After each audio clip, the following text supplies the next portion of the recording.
Hello, I'm Lily Chase. I work in real estate at the DNR, so I deal really heavily with DNR managed lands, issues with DNR managed lands, making maps of DNR managed lands, and yeah, this is Jonathan. I'm Jonathan. We're both in the same. We're both in the same Bureau of Facilities and Lands, but we kind of do interrelated things. I'm in property planning, which is responsible for creating a management plan for all state DNR properties in Wisconsin. Today, we hope to go over some use cases of map series at the DNR, which is the topic of our presentation. We'll start pretty basic with setting up a map series in ArcGIS Pro, and then we'll get into some more advanced options. And then we're going to expand on that by extending into Python, some basic examples there, and more advanced options. If we have time, hopefully at the end, we'll leave room for questions. So for those of us familiar with ArcMap and data-driven pages, by now you're probably aware that those are no longer. We now have spatial map series, but it's a pretty similar concept, and it improves upon data-driven pages in breaking down big, expansive data sets into much more manageable pages through index layers. This is our first use case. We've got examples of everything. Feel free to pass them around. This is the PAL Atlas, which stands for Public Access Lands Atlas. It breaks down the entire state into groups of 4 townships, which we're calling tiles. Each of those tiles is an index layer, and this is what that looks like. Our objective with this and with the PAL Atlas is to break down the entire state into these tiles and then upload them for public viewing into PDFs organized by county. We use Python to do this. It's a really convenient way to get those PDFs organized. And yeah. Use case for property planning are the roadmaps we make. These are required by state statute. So we have to make one whether it's a big property like Devil's Lake State Park, or if it's a tiny little public access site. Got to make one for everything in the master plan. So it ends up being hundreds of maps, and they can get frequently updated, so that's kind of why we've embraced map series. Unlike the public access lands where the tiles are kind of a regular grid that you go throughout, cycle through, ours are based on the extent of the property, so they could be portrait, landscape, all different shapes and sizes, and map series is okay with that. Why to add Python into the mix? You can use multiple layouts. Again, we're going to need portrait, landscape, maybe some fancy special ones with insets or panels or things, so you can accommodate that. That's one of the great things with Pro, multiple maps, multiple layouts, all in one document. And sometimes a particular map, we want to show a layer on it or some content on it that we don't want to show on the other ones. So Python gives you the ability to put on like property-specific content based on the map that you're at, cycling through the script, which is very helpful. Just as a basic example, if we have a script that's creating 50 maps, it's maybe between 50 and 30 minutes, depending on sort of how many layers there are, how complex the customizations are. But I mean, compare that to manually exporting 50 maps. That would take me all day. And then someone comes in and says, oh, can you change the color of that? Then there's another day. So saves a ton of time. I'll also just add that second handout I passed out is a master plan example, which includes a bunch of Jonathan's maps. So I'm going to go through the bare bones absolute minimum that you need to set up map series. And then Lily will go into how you can expand upon that. So you need a map and a layout, one of each minimum. Your map might have more than one map, but you just need one of each. One of the key things that you'll need is a feature class that will be your index layer. So in the case of different property extents, you can, sorry? Yeah, that's what I want. Oh. I'm not going to mess with the laser. It's a touchy laser. So our extents are maybe portrait, landscape, all different shapes and sizes. So that's the geometry of them. And there's a corresponding attribute table. What we're going to find is the different attributes are things that can drive those customizations. So things that will let you loop through different layouts, change the map title if you want to, select different scale bars depending on the type of map you have. So those attributes are going to be key in driving some of the stuff that we see later on. They don't have to be rectangular though.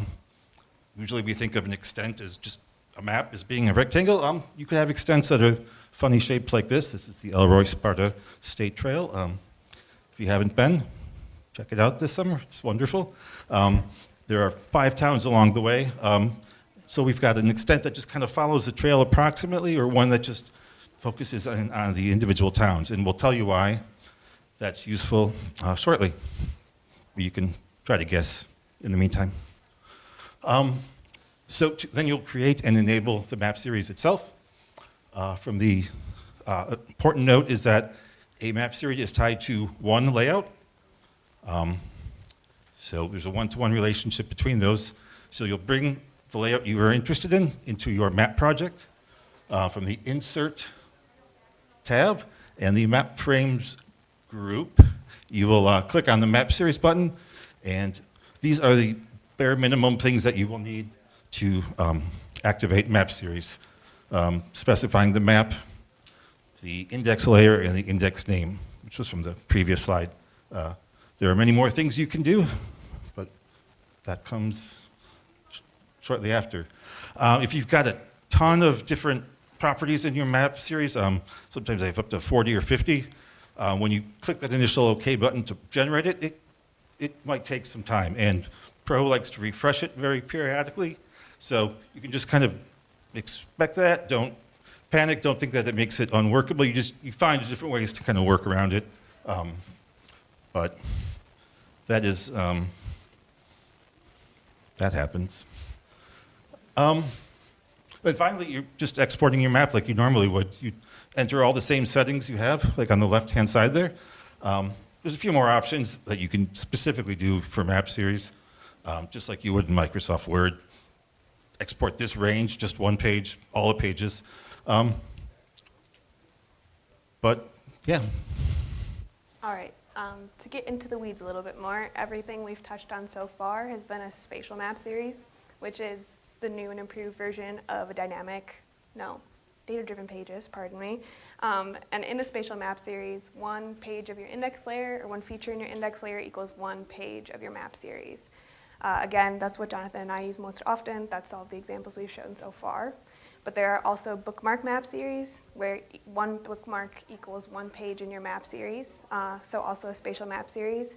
An example of this is I've thrown together a bookmark map series quickly for a meeting that I just had some quick ideas I needed to get together. I found it was quicker than spatial map series, but they're both very good options. And then thematic deviates from that extent-based map series, and that in a thematic map series, the content changing, the layers and layer groups within your map is changing as opposed to the extent. So one page in a thematic map series will be based off a group of layers as opposed to an extent. A good example of this is if you wanted to compare features of a subject area, you could turn off and on based on the page, imagery, industry, topo. There's a bunch of options with that as well.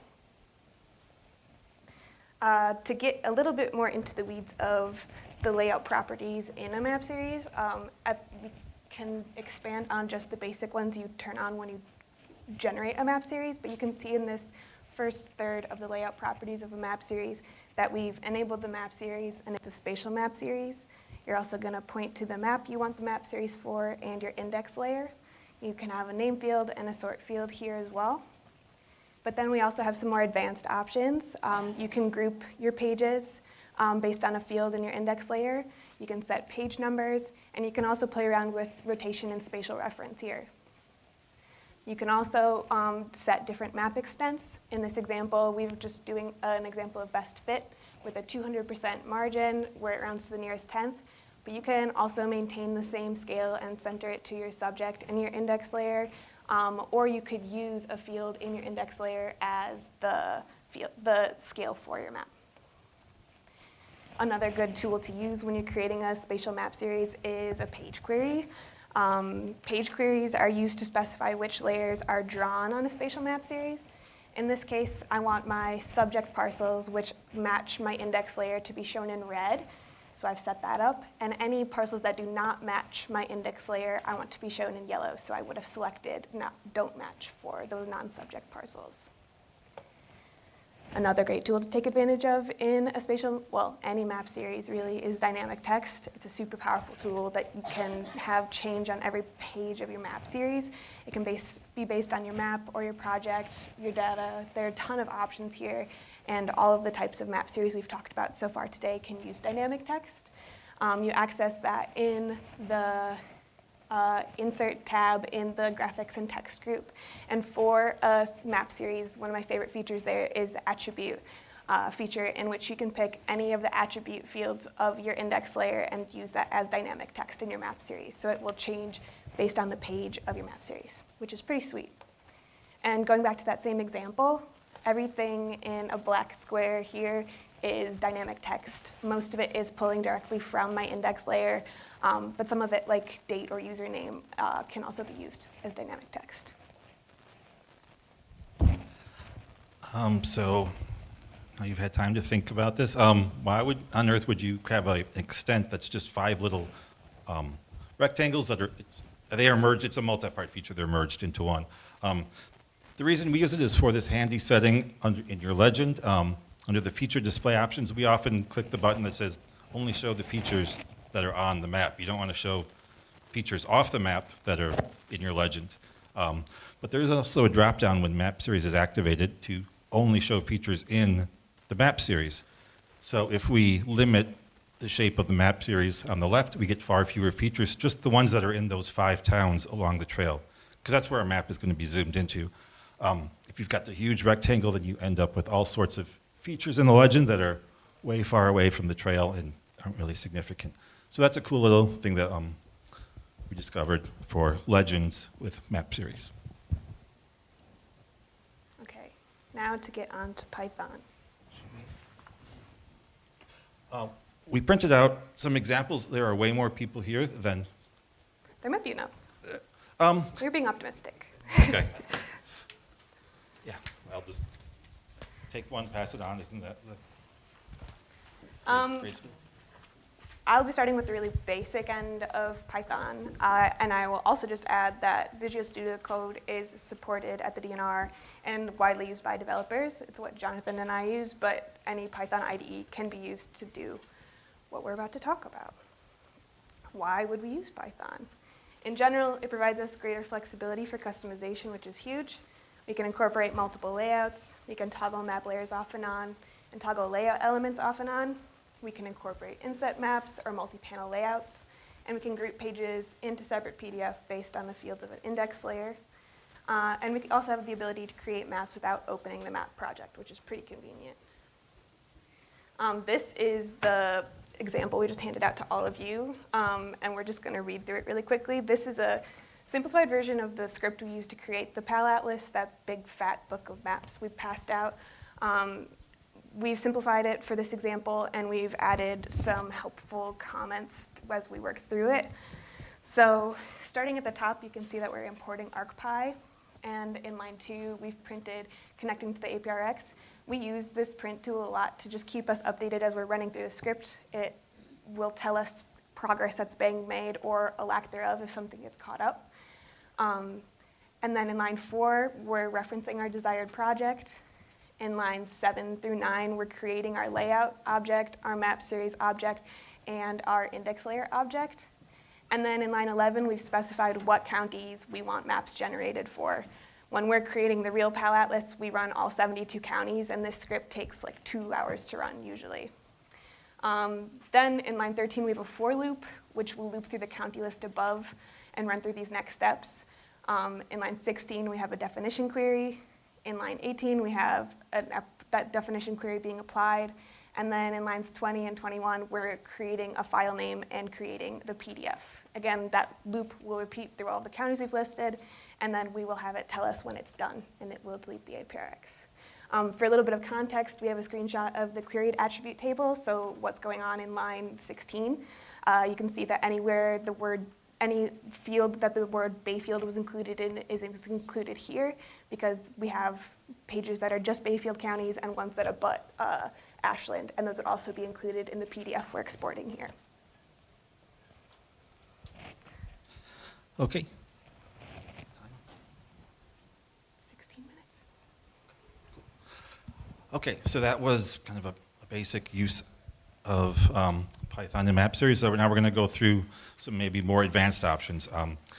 We tried to gear this so that for a broad audience of people who've maybe never used Python and those who are quite advanced. So just, focus on kind of where you think you're at. There'll be a range, though, of sort of how deep we go into this. So what are some things you might want to do? Well, first of all, we talked about you might want to loop through layouts. You might want to have a landscape layout that's got maybe 30 maps, loop through those. Then you switch to a portrait map that maybe has 20 maps, loop through those, and keep going through all the layouts that you want. Each will have their own individual pages attached. So that's extremely useful. You might want to toggle different layout elements on and off, things like your scale bar or, I don't know, maybe disclaimer text or certain things that you have that based on, in this case, based on the scale of the map. Sometimes, using the scale bar that is automatically generated isn't quite what you want. So this is one way you can do that. You can also toggle on individual groups of things that you want only for a specific map. So highlighted there is Chippewa River Public Access. So on that map, we've got some custom text we want to show, and we've got a little inset map that we want to show. But we only want to show them for Chippewa River Public Access. And say you're going through some more properties and you get to 9 Mile Island. Well, now in that case, we want to show maybe 2 maps, one on the left, one on the right, 2 panels, but we only want to do it for that particular one. So this is a way to do that. So then the question is, well, okay, how do you do that? And the short answer is it's all driven by the index layer attribute table. You can see some of the attributes here, the layout name, map scale. They kind of correspond to those things that we want to be toggling on and off and customizing in the layout. So let's see. So then I guess the question is, through Python, how do we access this attribute table? So this will get a little bit deeper into the technical terms in Python. So on the left are the classes of objects we'll need. There's 5 main objects that will do a ton of stuff. Those handful of methods also just do a ton of things. They are methods that act on those objects. And in our scripts, I only have pretty basic control flow. I just got some for loops, if-then statements, try, except blocks. So there's a lot of loops and a lot of using these methods and objects kind of repeatedly as you're doing this looping. So here's a quick, or a short, consolidated snippet. So in red, the box there, that's the code that is creating the project object. And then from that object, you can create the main map. One thing you may know about Python, it is 0 indexing based, so 0 is the first thing in your list. So you can access maps either by their index layer, in this case 2, but I prefer to just access them by name because it's just a lot more straightforward to read. Same thing with the layout, you could access the layout by index, but it's kind of nicer just to say, we're working with landscape 1 right now. To keep building on that, so in red again, we're creating our project object. In the orange there, we have a list of the layouts that we have in our project. So in this case, 3, it could be 2, 11, whatever. It's a list, and now we're going to loop through that list in the green, so it's a for loop. So for each layout in that list, we want to do stuff, okay? So for the first layout, we want to activate that layout's map series. So that's the active layout.map series. And then kind of going embedded more and more. So then we want to loop through all the pages in that layout. So another for loop for the page in that long bit is basically for the number of pages there are in this layout. So we're getting close to getting into the attribute table. So now we've got the page row object, which we can create out of the map series. And I know that was a lot of jargon, but this is what gets us into those attributes that we want to access. So the page row object is the thing that we're using a lot. It's basically an object that represents that each row in your attribute table. So if we're on the first row, you could do something in your code that says page row.scalebar, and it will return the field scale bar for that row that you are in. So this is kind of what the code would look like without going too specific into it. You could kind of just follow the red boxes from the attribute table to how you sort of define your scale bar in the code, and then that's what the visible thing at the end there, that visible method, is what is going to turn that one on, but not the others. So you're thinking, okay, I came here to learn about toggling scale bars. Well, no, that's just a very simple example. You can toggle in all sorts of things on and off and customize all sorts of perhaps more interesting things. Like, as we talked about earlier, specific content, whether it's maps or text or insets that only belong to a particular property, you kind of go through the same logic as in here, but you'll be accessing slightly different attributes in the table. So here is a layout, and this one layout, I'm just showing some maps that are part of it. You can see that they can be very different, have different, of course, the map title is changing, the different number of map panels are changing, the scale bar is changing, the legend is changing. So all of these things can be accommodated. Oh, come on, you're ruining it. All right, that's the end. No, so my mortal enemy. So those are the types of things that we can automate. Basically, it's not a lot of lines of code that you can do a lot. It's just, it does take some time just to learn those objects and those methods. Esri has, of course, their documentation. And now it's time for our final slide, which is a bit of advice, is that you can't automate everything. There are going to be some maps that this isn't the best process for, things that require a lot of customization. But it's fun to try to do it. I mean, it might be the best way, and you might give up, but it can be a fun adventure to try.